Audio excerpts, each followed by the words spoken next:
وأشهد أن محمدا عبده ورسوله.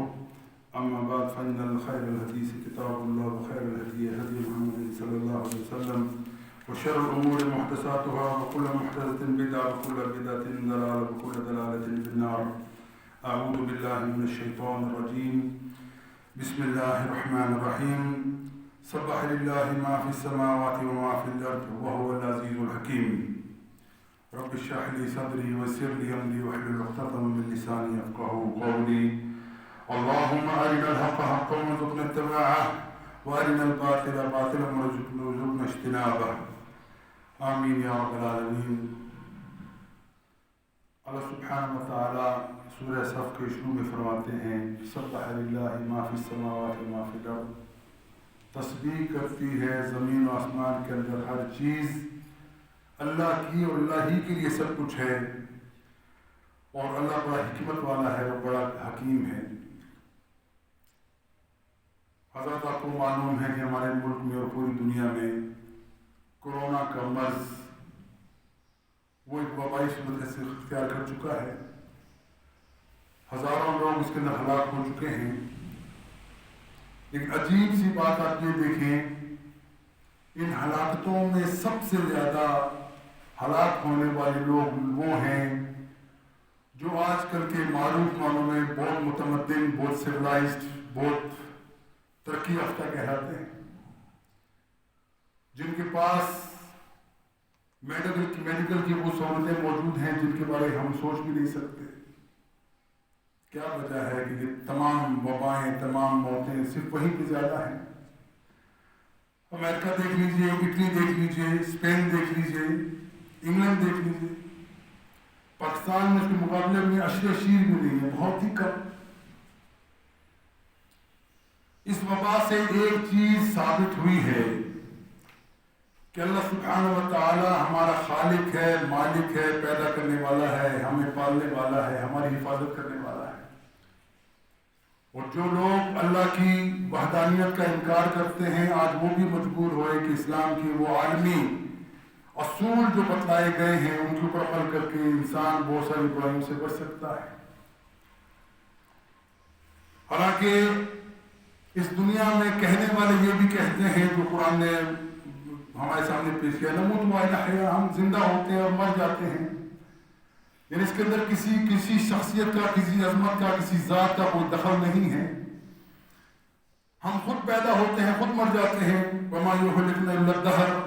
اور ہم کبھی ہلاک ہوتے ہیں تو ہمیں زمانہ مار دیتا ہے، یہ علاقہ مارتا ہے، ہماری دنیا کے جو مسائل ہیں وہ ہمیں مارتے ہیں. یہ چیز 100% اللہ تعالیٰ کی الہیت کا انکار ہے، اللہ تعالیٰ کے ایک ہونے کا انکار ہے، اللہ کی رازق و مالک ہونے کا انکار ہے. لیکن اس وبا نے دوبارہ لوگوں کو، جو لوگ اللہ کے اوپر ایمان نہیں لاتے تھے، مجبور کر دیا کہ وہ دوبارہ اللہ کی طرف رجوع کریں، اپنے خالق کی طرف رجوع کریں. اللہ تعالیٰ سے انکار کرنے والے واپس ہوئے اور اسلام کی حقانیت ثابت ہوئی. اسلام نے جو جو اصول بتلائے ہیں ان کے اوپر عمل کر کے آج دنیا کوشش کر رہی ہے کہ تمام چیزوں سے عاجز آ گئے. تمام سائنسز، تمام ترقی، تمام جتنے بھی ان کی صلاحیت تھی وہ استعمال کر کے دیکھ چکے، لیکن کوئی چیز انہیں بچا نہ سکی. تو مجبوراً وہ اللہ وحدہ شریک کے سامنے جھکنے کے لیے تیار ہو گئے. حقیقت یہی ہے کہ اللہ سبحانہ و تعالیٰ نے قرآن میں اور رسول اللہ صلی اللہ علیہ وسلم کی زندگی کے اندر جو نقشہ ہمارے سامنے رکھا ہے کہ انسان کا ایک بہت بڑا شرف یہ ہے کہ انسان پاک رہنا چاہتا ہے. لیکن انسان جس وقت انسانیت کے درجے سے گر جائے، حیوانیت کے درجے پہ آ جائے، تو ہم دور نہیں، صرف 200-300 سال یورپ کی تاریخ کو آپ دیکھ لیں اٹھا جی کہ آپ کو معلوم ہوگا وہاں پہ نجس، بو، گندگی، غلاظت کا ایک طوفان ہمیں نظر آتا ہے. یہ کہنے والے مسلمان نہیں ہیں، یہ کہنے والے انہیں لوگوں میں سے کچھ لوگ ہیں جو کہتے ہیں کہ ہمارے یورپ کے اندر معاملہ ایسا تھا کہ گندگی اپنی انتہا کو پہنچی تھی. فرانس کا شہر پیرس جو اس وقت دنیا کے اندر خوشبوؤں کا شہر کہلاتا ہے، صاف ترین شہر کہلاتا ہے، لیکن ذرا تاریخ اٹھا کے دیکھ لیجئے. طارق بن زیاد جس وقت اپنی اندلس کی ساحلوں کے اوپر اپنی کشتیوں کو جلا کے کہتا ہے کہ میں واپس جانے والا نہیں ہوں، اس کے آنے والے مجاہدین کہتے ہیں طارق ہم سمندر پار کر کے یہاں آئے ہیں اور تو نے کشتیاں چلا دی ہیں، ہمارے واپسی کا راستہ بند کر دیا ہے۔ تو طارق بن زیاد کہتا ہے کہ یہ ملک ماس، یہ تمام دنیا جو ہے وہ میرا ملک ہے، اللہ تعالیٰ نے پیدا کیا ہے، ہم ان کے مالک ہیں، ہمیں واپس نہیں جانا۔ یا تو ہم یہاں پہ اللہ تعالیٰ ہمیں فتح دے گا، سرخرو ہوں گے، یا یہیں پہ ہم مر جائیں گے، واپس جانے کا ہمارا تصور نہیں۔ اور اس وقت ایک ازابیل ملکہ تھی جو پیرس کے اوپر حکمرانی کو، اس کا باپ بادشاہ تھا، یہ ملکہ تھی، اس کی بیٹی تھی مل کے یہ، اور انہوں نے آرڈر کیا ہوا تھا کہ پورے اسپین کے اندر کوئی بندہ غسل نہیں کر سکتا۔ مرکز ملکہ ازابیلا نے اعلان کیا تھا کہ جو بندہ بھی غسل کرے گا اس کو سزا دی جائے گی۔ واش روم جسے کہتے ہیں، حمامات، وہ تمام مسمار کر دیے گئے تھے، اور اس کے بارے میں یہ چیز مشہور تھی کہ یہ خاتون زندگی میں صرف 2 دفعہ اس نے غسل کیا ہے، اور حال ان کا کیا تھا کہ جو کپڑے یہ پہن لیتے جب تک وہ کپڑے بوسیدہ نہ ہو جاتے اتارتے نہیں تھے۔ آپ کو معلوم ہے کہ ہم یہ سوال پیدا ہوتا ہے کہ انسان اگر غسل نہیں کرتا، پاکیزگی کا خیال نہیں کرتا، شدید بو آتی ہے۔ یقین میں دیکھ لیجئے، کبھی آپ کو اندازہ ہوگا، کبھی آپ سفر میں جائیں، گرم علاقوں میں گئے ہوں، آپ کے جسم سے پسینہ آیا ہو، پسینہ آپ کے کپڑوں میں لگا ہو، اس کے اندر کتنی شدید بو ہوتی ہے۔ لیکن جو بندہ زندگی میں کبھی نہایا نہ ہو، اس کا تصور کریں کہ اس کا کیا پالگی کا، اس کے اندر خوشبو کا کیا ہوگا معلوم۔ تو یہ خاتون صرف 2 مرتبہ نہایا، کپڑے بھی چینج نہیں کیے۔ اور اس طریقے سے فرانس کا معاملہ یہ تھا کہ ان کے بادشاہ نے زندگی میں کبھی نہیں نہایا۔ یہ تاریخ کے اندر خود لوگ لکھتے ہیں کہ انہوں نے نہانے کا تصور نہیں تھا۔ اور طاعون کی بیماری پھیلتی ہے یورپ کے اندر، اس کا ایک بڑا سبب یہی تھا کہ یہ لوگ پاکیزگی کا خیال نہیں کرتے تھے۔ لیکن اللہ سبحانہ و تعالیٰ کا انداز دیکھ لیجئے، اسلام کا وہ اعلیٰ معیار دیکھ لیجئے کہ کوئی شخص جو مسلمان کہلاتا ہے اگر وہ پاکی کا خیال نہیں کرتا، اسلام کے دائرے میں نہیں آتا۔ کوئی شخص اپنے گھر کے اندر گھرستی کا معاملہ کرتا ہے، لازم ہے کہ وہ اپنے آپ کو غسل سے صاف کر کے باہر آئے۔ 5 وقت کی نماز پڑھنا ہے، کپڑے صاف ہونا لازم ہے، جسم کا صاف ہونا لازم ہے۔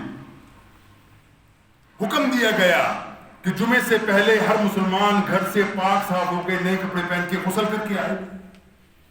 عیدوں پہ یہ حکم دیا کہ غسل کر کے آیا جائے۔ وہ بالعموم ہر مرد اور ہر عورت اس کے لیے واجب ہے کہ وہ پاکیزگی کو برقرار رکھے۔ اگر پاکیزگی برقرار نہیں رکھو، میں صرف چھوٹی سی مثال آپ کو سمجھتا ہوں، ہر بندہ آسمان لے اندر، کوئی بندہ اگر کسی وجہ سے 2-4 دن نہ نہایا ہو، وہ کبھی اپنے کان کے اندر ہاتھ لگا گونجی لگا کے دیکھے، اس کو سون کے دیکھے کیا حال بنتا ہے، کتنی شدید بو آتی ہے۔ ناف کے انگلی ڈال کے دیکھے کتنی شدید بو آتی ہے۔ اسلام نے یہ تمام چیزیں وہ بتلائیں جو آج سے 14 سال پہلے تھیں، لیکن آج وہ دنیا جو اسلام کا انکاری تھے، مسلمانوں سے نفرت کرتے تھے، وہ اس چیز پہ مجبور ہوئے کہ جب تک ہم اپنی طہارت اور پاکیزگی کا خیال نہیں کرتے، ہم کبھی کامیاب نہیں ہو سکتے۔ آپ کو معلوم ہے کہ مسلمان کے لیے یہ لازم ہے کہ جب سے وہ رفع حاجت کے لیے جائے، پانی سے استنجا کرے، اس کے بغیر نماز بھی نہیں ہوتی۔ لیکن آج بھی یورپ کے اندر تمدن والے لوگ، اپنے آپ کو تہذیب والے لوگ، اپنے آپ کو پاک و صاف رکھنے والے لوگ، آج بھی وہ استنجا کے قائل نہیں ہیں، ٹیشو پیپر استعمال کر لیتے ہیں۔ اس سے کیا ہوتا ہے کہ وہ پاکیزگی ان کو حاصل نہیں ہوتی، اور اسی وجہ سے ہم یہ دیکھتے ہیں کہ پاکیزگی نہ ہونے کی وجہ سے انتہا کی بیماری۔ اور اس وقت انگلینڈ سے میرے عزیز احمد ان کا فون آیا، میری بیٹی نے مجھے بتایا کہ یہاں پہ جتنے کورونا کے لوگ جس کے اندر ان کو وبا آئی ہے، 90% لوگ وہ گورے ہیں، مسلمان نہیں ہیں، ایشین نہیں ہے، افریقن نہیں ہے، 90% لوگ وہی لوگ۔ اللہ سبحانہ و تعالیٰ نے ایسا نظام قائم کر رکھا ہے کہ نظام، اللہ کے نظام کے اوپر بندہ کام کرنا شروع کر دے، اللہ تعالیٰ پاکیزگی کا حق ادا کر لے تو اللہ تعالیٰ اس کے اوپر رحمت نازل کرتا ہے۔ اور یہی چیزیں جو آج ہمارے سامنے دوبارہ آئی ہیں کہ جو مثال اپنے لمبا موضوع ہے، اس میں ہم انشاءاللہ کسی بھی بتائیں گے، حوالوں سے بتلائیں گے کہ یورپ کے اندر جس کو ڈارک یورپ کہتا ہے اس کا حال کیا ہوا کرتا تھا ان کا۔ جب مسلمان گئے ہیں، پہلی مرتبہ انہوں نے حمام وہاں پہ بنائے ہیں، اور یہ اندلس کی بات ہے، اندلس یہ پھیلا پورے یورپ کے اندر کی پاکیزگی بھی کوئی چیز ہے۔ ہمارے ایک دوست تھے انگلینڈ کے رہنے والے، تو میرے پاس آئے کہنے ہمارا ایک ساتھی تھا، سکھ تھا، وہ انگلینڈ کا برٹش نیشنل تھا۔ وہ جب وہ مسلمان ہوا تو اس سے پوچھا گیا کہ مسلمان ہوتے ہوئے یا ہو جانے کے بعد تو نے کیا محسوس کیا؟ کہتا ہے کہ میں وہ چیز بتلاؤں یا نہ بتلاؤں، لیکن ایک چیز میرے دل کے اوپر جم گئی ہے کہ اس سے پہلے مجھے شعور نہیں تھا کہ میرے ماں باپ میرے بہن بھائی ان سے کتنی شدید بو آتی ہے، ہم پیسہ نہیں کر سکتے تھے، لیکن جب میں مسلمان ہوں مجھے احساس ہوا ہے کہ اسلام نے اتنی بڑی نعمت ہمیں عطا فرمائی ہے کہ جس برائی سے جس بو سے بھاگتے ہیں اس وقت وہ ہمارے اندر موجود تھے، اللہ تعالیٰ اس کا آگاہی ہمیں عطا فرمائی۔ حضرت اور بات چھوڑ دیجیے، صرف آپ یہ دیکھ لیجیے، ایک بندہ صفائی اور پاکی کا خیال نہیں کرتا، وہ اپنے آپ کو کتنا بے چین محسوس کرتا ہے، اور حقیقت یہ ہے کہ اللہ تعالیٰ کے یہ احکامات ہیں جن کے اوپر ہم عمل کر کے ہم یقیناً اپنی پاکی اور صفائی کا خیال کرتے ہیں، اللہ تعالیٰ ہمیں دنیا کے اندر نعمتیں بھی عطا فرماتا ہے۔ حضرات ہم سمجھتے ہیں کہ آج کل بھی معاملہ بالکل وہی ہے کہ اللہ تعالیٰ اپنے احکامات کو منواتا ہے، لیکن اصل کام کیا تھا کہ ہم مسلمان اللہ کا قرآن اپنے ہاتھ میں لے کر نکلتے، دنیا کے اندر دعوت دیتے، اسلام کی حقانیت کو بیان کرتے، ہم نے یہ کام چھوڑ دیا۔ اللہ سبحانہ تعالیٰ نے وبا نازل کر کے ان کو مجبور کیا کہ دیکھو جو اللہ تعالیٰ کے احکامات پہ عمل نہیں کرتے ان کا کیا حشر ہوتا ہے۔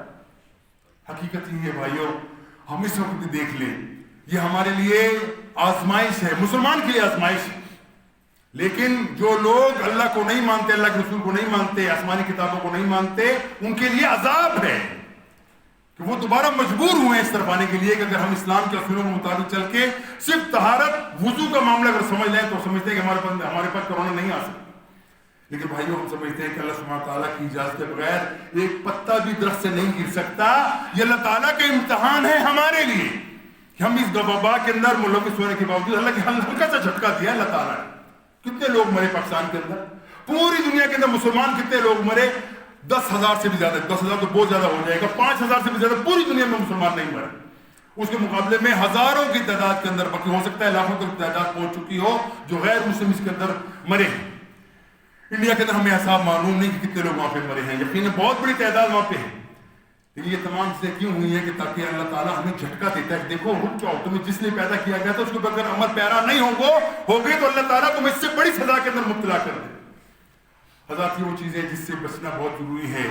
اللہ تعالیٰ نے ہمیں ایک موقع اور دیا ہے، جو لوگ اس وبا سے ابھی تک بچے ہوئے ہیں وہ اللہ کے سامنے رجوع کر جائیں، اللہ کے سامنے جھک جائیں، اپنے تمام اعمال کا جائزہ لیں اور کوشش یہ کریں کہ کوئی اللہ کا حکم توڑنے کی کوشش نہ کرے۔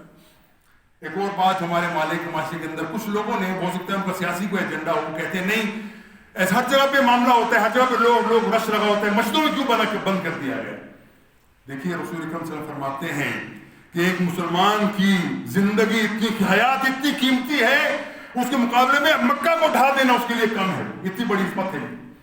جب اللہ تعالیٰ نے آپ کو سہولت دی ہے اور باقاعدہ یہ دلیل سے کہا جاتا ہے کہ ایک بندہ بھی اگر میری وجہ سے، مجھے کہا ہے یہاں پہ اسلامات کی سیکورٹی والوں نے، ان کے حکام نے مجھے فون کیا کہ ہم آپ کو منع نہیں کرتے جمعے سے، لیکن اگر آپ کے جمعے کے اندر لوگ آئے کوئی ایک بندہ بھی کیریئر ہوا، اس سے وبا پھیلی، دنیا اور آخرت کے اندر آپ دونوں معاملوں کا جواب دے ہوں گے، تو میں اس چیز کا بات نہیں کو دیتا ہوں۔ یہ کوئی دلیل نہیں کہ فلاں کرتا ہے تو آپ کیوں نہیں کرتے، یعنی ایک بندے غلط کام کرتا ہے یہ دلیل نہیں دی جا سکتی کہ فلاں غلط کر رہا ہے تو آپ کیوں نہیں کر رہے۔